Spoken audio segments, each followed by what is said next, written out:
அல்லாஹுடைய தூதர் ஸல்லல்லாஹு அலைஹி வஸல்லம் சொன்னார்கள், குழைத்த மாவிற்கு உப்பில்லை என்றாலும் அல்லாஹுவை அழையுங்கள்.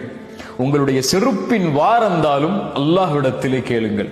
அல்லாஹ் ஒருவனை மட்டுமே சார்ந்து வாழுங்கள்.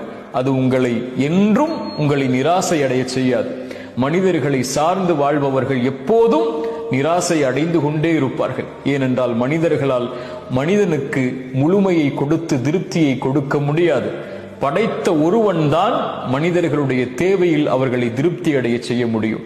உங்களுடைய தேவையில் நீங்கள் திருப்தி அடைய வேண்டுமென்றால் அல்லாஹுவை அழையுங்கள். இப்போ ட்ரெண்டிங் இருக்கிற சாரி குவாலிட்டியாக இருக்கணும், அதே சமயம் விலை கம்மியாகவும் இருக்கணும்னு சொல்லி பார்க்குறீங்களா? அப்போ இந்த வீடியோ உங்களுக்காக தான். ஸ்கிப் பண்ணாமல் ஃபுல்லாக வீடியோ பாருங்கள். நம்ம யாஜ் கலெக்ஷனை சாரி மட்டும் இல்லைங்க, குர்த்திஸ், ஹபாயாஸ், ஹிஜாப், ப்ரூச்சஸ், 1 கிராம் ஜுவல்லரி அப்படின்னு எக்கச்சக்கமான கலெக்ஷன் அவைலபிள் இருக்குங்க. மேனுஃபேக்சர் டீலர்ஷிப் அப்படிங்கிறதுனால இவங்ககிட்ட ப்ரைஸ் எல்லாமே அஃபோர்டபுளாக இருக்குங்க. குவாலிட்டிலையுமே சூப்பருங்க. ரீட்டைல் அண்ட் ஹோல்சேல் இவங்ககிட்ட அவைலபிளாக இருக்குது. ஸ்க்ரீனில் அவங்க நம்பர் கொடுக்குறேன், கான்டாக்ட் பண்ணிக்கோங்க. 0 இன்வெஸ்ட்மெண்ட்டில் பிஸ்னஸ் பண்ணணும் நினைக்கிறவங்க, ரீசெல்லராக இருக்கணும்னு நினைக்கிறவங்க உங்களை கான்டாக்ட் பண்ணிக்கோங்க. மறக்காம அவங்களுடைய இன்ஸ்டாகிராம் பேஜை ஃபாலோ பண்ணிக்கோங்க. கீழே டிஸ்கிரிப்ஷன் கொடுக்குறேன், அவங்களுக்கு குரூப்பில் ஜாயின் பண்ணிக்கோங்க.